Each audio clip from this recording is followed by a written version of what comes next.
Saudara, Nadeo Agrawinata jadi nama baru yang memperkuat skuad Garuda untuk Piala Asia 2023. Pemain asal Borneo FC ini menggantikan posisi Syahrul Trisna usai mengalami cedera saat latihan. Melalui akun Instagramnya, Nadeo mengaku kaget lantaran detik-detik terakhir dipanggil kembali oleh Timnas Indonesia. Ini merupakan perubahan skuad final kedua Timnas Indonesia di Piala Asia setelah masuknya Adam Alis menggantikan posisi Sadil Ramdhani. Terkait perubahan ini, AFC menyebut sah karena perubahan pemain bisa dilakukan 6 jam sebelum laga perdana. Ya, sedikit kaget dan nggak nyangka juga di last minute ini, di detik-detik terakhir lah bisa dibilang, akhirnya saya dipanggil kembali oleh tim nasional Indonesia. Optimis, kita tetap optimis dan tidak ada salahnya untuk berharap timnas kita bisa menunjukkan sesuatu yang baik, permainan yang baik, itu akan menjadi lebih baik lagi untuk tim nasional Indonesia secara umum dan untuk pemain secara individu. 16 tahun menanti akhirnya Timnas Indonesia kembali bisa berlaga di putaran final Piala Asia 2023. Bagaimana kans Indonesia menatap laga perdana lawan Irak malam nanti? Kita akan bahas bersama dengan pengamat sepak bola Anton Sanjoyo. Selamat petang, Bung Joy. Selamat petang. Bung Joy, bagaimana Anda melihat kans nanti Timnas lawan Irak? Seperti apa kira-kira gambaran line up yang akan diturunkan oleh Coach Shin? Saya kira kalau gambaran line up tidak jauh beda dengan 3 uji coba terakhir ya.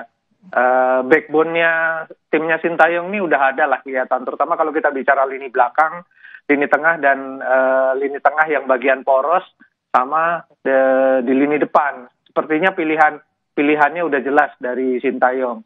Dan masuknya kiper yang baru menggantikan Syahrul, saya kira itu memang hanya pelapis karena memang kiper utamanya tetap Ari gitu loh. Jadi kalau backbone-nya sih sudah ada, saya yakin hanya ada pergantian-pergantian minor barangkali di lini tengah, terutama lini tengah untuk bertahan atau lini tengah untuk menyerang. Pilihannya hanya itu gitu loh. Tapi overall sebetulnya kalau Anda tanya peluang Indonesia memang berat ya. Ini grup kan ada Jepang yang digadang-gadang calon juara, paling tinggi juga peringkat FIFA-nya sekarang kalau nggak salah 18 atau 19 gitu. Lalu ada Irak juga yang di peringkat 60-an. Sementara juga ada lawan Vietnam yang belakangan 20 tahun terakhir atau 10 tahun terakhir menjadi mimpi buruk ya bagi Indonesia di Asia Tenggara gitu loh. Jadi memang ini tidak mudah lah bagi Indonesia. Bung Joy, kalau tadi Anda bilang ada backbone-nya sudah jelas, tapi yang disorot ketika laga uji coba kemarin, pemain belakang nih menjadi sorotan. Bagaimana kalau menurut Anda soal ketika formasi nanti di laga perdana, Bung Joy? Ya, saya kira akan kembali ke formasi awal ya.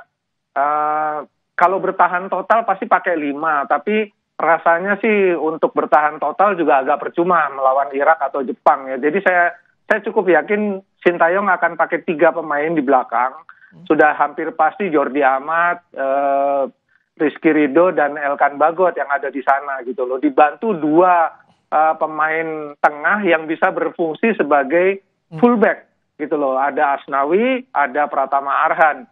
Jadi harusnya sih bergerak terus ya, pertahanan itu sangat dinamis dari 3 center back, kemudian 5 back kalau keserang, kemudian kalau menyerang kembali kepada 3 center back gitu loh. Jadi kalau kemarin Anda bilang memang ada blunder-blunder ketika lawan Libya lah, lawan Iran kita nggak tahu ya karena tertutup, tapi memang blunder-blunder di lini belakang itu menurut saya lebih karena Sintayong uji coba formasi dan orang dan pemain di lini belakang. Jadi itu memang sangat-sangat tidak ideal. Hanya kurang 2 minggu menjelang Piala Asia masih uji coba di lini belakang. Saya kira itu juga sangat riskan. Tapi kalau misalkan untuk Piala Asia ini kan sudah dipersiapkan jauh-jauh hari, artinya bisa matang, persiapannya bisa lebih baik, Bung Joy. Ya, persiapan lebih baik itu kan tidak hanya melulu lewat uji coba gitu loh. Uji coba di training camp di Turki saya kira itu sebetulnya bukan cara yang bagus ya. Anda bisa melakukan training camp di sebuah negara dimanapun berada, tapi justru backbone dari pemain itu adalah matang di kompetisi kan gitu loh.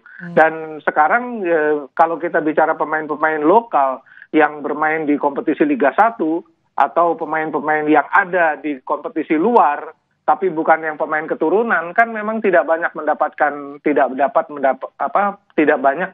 kualitas bermain gitu loh. Kecuali mungkin pemain seperti Elkan Bagot ya, yang bermain di divisi championship gitu loh. Dan yang lain saya rasa juga tidak punya kualitas bermain yang cukup untuk membawa Indonesia bersaing dengan Iran, bersaing dengan Irak, apalagi dengan Jepang gitu loh. Itu persoalan yang paling Bung Joy, krusial bagi peluang mencuri angka, mencuri poin dalam pertandingan nanti bagaimana?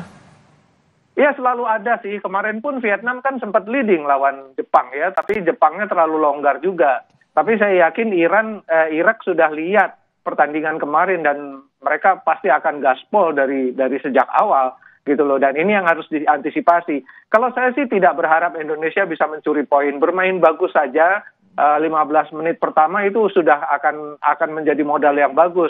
Kalau bisa menahan sampai 45 menit itu bagus sekali. Tapi untuk menahan sampai tidak kalah, itu menurut saya hal yang luar biasa sekali. Kalau bisa mencuri poin udah bonus yang luar biasa dan start yang luar biasa bagi Indonesia. Karena ketika bisa menahan Irak, kemungkinan besar bisa menahan Jepang dan menang lawan Vietnam gitu loh.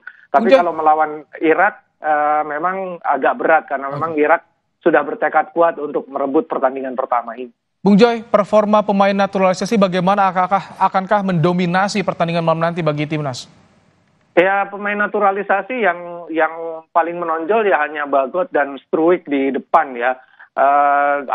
Yang lain menurut saya rata-rata air lah. Mungkin juga karena belum tune in dengan permainan tim Indonesia keseluruhan. Tapi overall hanya 2 pemain itu yang cukup memberi warna bagi kekuatan tim Indonesia. Yang lainnya menurut saya biasa-biasa saja. Kita doakan, kita dukung pertandingan malam nanti agar timnas meraih hasil maksimal lawan Irak di laga perdana Piala Asia. Terima kasih Bung Joy telah meluangkan ulasannya dalam program Kompas Petang sore hari ini. Usai jeda saudara, setelah mengadakan resepsi pernikahan di istana, Pangeran Matin dan Anisha Rosnah menyapa masyarakat Brunei dalam acara arak-arakan pengantin menaiki mobil terbuka. Royal Wedding Pangeran Brunei ini berlangsung 10 hari.